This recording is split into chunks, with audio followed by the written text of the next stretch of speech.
Good morning అండి. Release రోజు మధ్యాహ్నం ప్రెస్ మీట్ పెట్టడం ఇవన్నీ ఫార్మాలిటీ పెట్టిన హిట్ అయినా ఎలా ఉన్నా యావరేజ్గా ఉన్న టాక్ ఎలా ఉన్నా ప్రెస్ మీట్ పెడతారా అని మీ అందరికీ ఒక ఒపీనియన్ ఉంది కదా. హిట్ అయిన రోజున పెట్టి రిలీజ్ అయిన రోజున పెడితే అందుకని 4 రోజులు వీకెండ్ అయిన తర్వాత కలెక్షన్స్ అయిన తర్వాత పెట్టి ఆ కలెక్షన్స్ అని చెబితే కొంచెం ఇంకా సాటిస్ఫాక్షన్ ఉంటుంది. ప్లస్ చాలామంది మీడియా వాళ్ళు కూడా ఇంకా నమ్మట్లేదు కదా సినిమా ఆడిందని, వాళ్ళ జడ్జ్మెంటే రైట్ అనుకుంటున్నారు కదా. చాలామంది ఇక్కడ కూర్చున్న వాళ్ళు కూడా వాళ్ళందరి కోసం ఒకసారి ప్రాపర్గా చెప్తామని 4 రోజుల్లోనే ఆల్మోస్ట్ అన్ని మేజర్ ఏరియాస్ బ్రేక్ ఈవెన్ అయిపోయినాయండి. ఆంధ్రాలో 1-2 ఏరియాలు 90% దగ్గర ఉన్నాయి, మిగతా ఏరియాస్ బ్రేక్ ఈవెన్ ఉన్నాయి ఓవర్సీస్తో సహా కలిపి. ప్లస్ నేను కొంతమంది ఆడియన్స్ ఇబ్బంది పడ్డారు. నేను ఈసారి చిన్న సినిమా అయినా రేట్లు తీసుకొచ్చానని. 4 సినిమాలు ఉండటం, పండగ వీకెండ్, థియేటర్లు సరిగ్గా దొరికితే లేదు అని డిస్ట్రిబ్యూటర్ల వెల్ఫేర్ కోసం ఆ రేట్లు తేవాల్సి వచ్చింది కొంచెం అతి జాగ్రత్త పడి. సో అందరు డిస్ట్రిబ్యూటర్స్ అందరూ వీకెండ్ బాగా ఆడటం వలన అంతా బాగుండటం వలన ఇవాళ నుంచి రేట్లు తీసేస్తున్నామండి. ఇంకా నార్మల్ రేట్స్లోనే ఉంటుంది సినిమా ఇవాళ నుంచి. 10th క్లాస్ ఎగ్జామ్స్ ఇవాళ అయిపోతున్నాయి, వాళ్ళందరూ కంఫర్టబుల్గా ఫ్యామిలీస్తో పాటు సినిమా వచ్చి చూడటానికి ఇవాళ నుంచి రేట్లు తీసేస్తున్నామండి. ఆ విషయం చెప్పి ఇట్లా హ్యాపీగా 4 రోజుల్లోనే నేను ఇచ్చిన రేట్లకి కంఫర్టబుల్గా డిస్ట్రిబ్యూటర్స్ అందరూ బయటపడ్డారు అని చెప్దామని ప్రెస్ మీట్ పెట్టానండి. మీకు ఇంకేమైనా ఉంటే మీరు చెప్పచ్చు.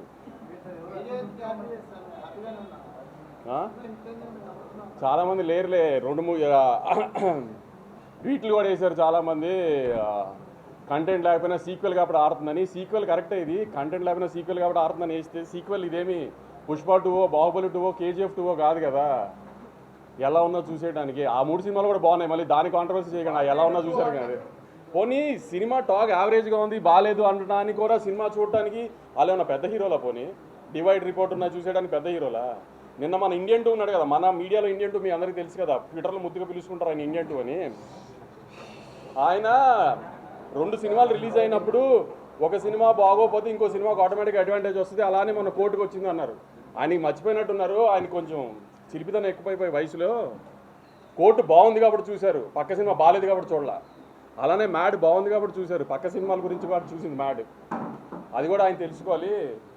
ఆ రివ్యూ చెబుతూ స్వాతిరెడ్డి పాట బాగుంది, కోరియోగ్రఫీ బాగానే ఉంది, ఇంకా బాగుండా అన్నారు. ఆయన ఈ వయసులో కూడా చిలిపితనం ఎక్కువ కదా ఆయనకి. దబిడి అదిదా సార్లా ఉంటే ఆయన హ్యాపీ ఫీల్ అవ్వడేమో, అలా లేదు కాబట్టి ఆయన హ్యాపీ ఫీల్ అవ్వలేదు. ఇత కూడా చాలామంది రాశారు, కంటెంట్ లేదు, సీక్వెల్ అడ్వాంటేజ్ ఉంది అంతే, సెకండ్ హాఫ్ పండలేదు, సునీల్ గారు పండలేదు, ఇది అదే. నేను సెకండ్ హాఫ్ థియేటర్లో చాలాసార్లు చూసా ఇప్పటికి. అసలు రెస్పాన్స్ ఎలా ఉంది ఏంటని. ఏదన్నా పెద్ద హీరో లేడు, హై మూమెంట్స్ ఉండవు, హీరోయిక్ మూమెంట్స్ ఉండవు, అయినా అరుస్తూనే ఉన్నారు జనం సెకండ్ హాఫ్లో. మరి ఎందుకంటారు జనానికి తెలియలేదా మీకు తెలిసినంత సినిమా గురించి? పోనీ మీకే ఎక్కువ తెలుసా? రివ్యూస్ రాసిన రోజు కూడా రివ్యూస్ అది వచ్చేసిన తర్వాత నేను రిలీజ్ రోజు సాయంత్రం ప్రెస్ మీట్ పెట్టా, కానీ ఏం రివ్యూస్ గురించి మాట్లాడలా. ఎందుకంటే వాళ్ళ జాబ్ వాళ్ళది, మన జాబ్ మంది. కానీ వాళ్ళ రివ్యూని జస్టిఫై చేయడానికి వాళ్ళు ట్వీట్లు వేస్తున్నారు, సినిమా కరెక్షన్ ఊరికే ఉన్నాయి కంటెంట్ లేకుండా. అది కరెక్ట్ కాదు కదా. ఇది సినిమా ఇండస్ట్రీ, మీరు నేను కోఎగ్జిస్ట్ అవ్వాలి. నేను సినిమాలు రిలీజ్ చేసి హిట్ అయ్యి నేను సినిమా తీస్తేనే మీ వెబ్సైట్ రన్ అవుతుంది, నేను యూట్యూబ్ ఇంటర్వ్యూ ఇస్తేనే మీ యూట్యూబ్ ఛానల్స్ రన్ అవుతాయి. మీ ఇండస్ట్రీలో మేము యాడ్ ఇస్తేనే మీ వెబ్సైట్ రన్ అవుతుంది. అంతేగాని సినిమాని చంపేయడానికి ట్రై చేయమాకండి. మీ రివ్యూలు మేమే కాదన్నా. ఆ రోజు రివ్యూలు వచ్చిన తర్వాత నేను ప్రెస్ మీట్ పెట్టా, కానీ రివ్యూ గురించి ఏం కామెంట్ చేయాల. నేను ఇప్పుడు రివ్యూ గురించి కామెంట్ చేయాలి, మీ ఒపీనియన్ మీ ఇష్టం. కానీ సినిమా ఆడుతున్న తర్వాత కూడా సినిమా ఎందుకు ఆడుతుందని అనాలిసిస్ మీరు ఇవ్వాల్సిన అవసరం లేదు. మీ జడ్జ్మెంట్ జనాలకు అక్కర్లా. జనం ఆల్రెడీ జడ్జ్ చేసేసే జనం చూస్తున్నారు దాన్ని. ఆ జడ్జ్మెంట్లు చేసి సినిమాని డిస్ట్రాయ్ చేయడానికి ట్రై చేయమాకండి. సినిమాలు ఆడితేనే మీరు ఉంటారు, లేకపోతే వెబ్సైట్ మూసి ఇంటికి రావాల్సి వస్తుంది అందరూ. అది గుర్తుపెట్టుకుని బిహేవ్ చేయండి నెక్స్ట్ టైం నుంచి.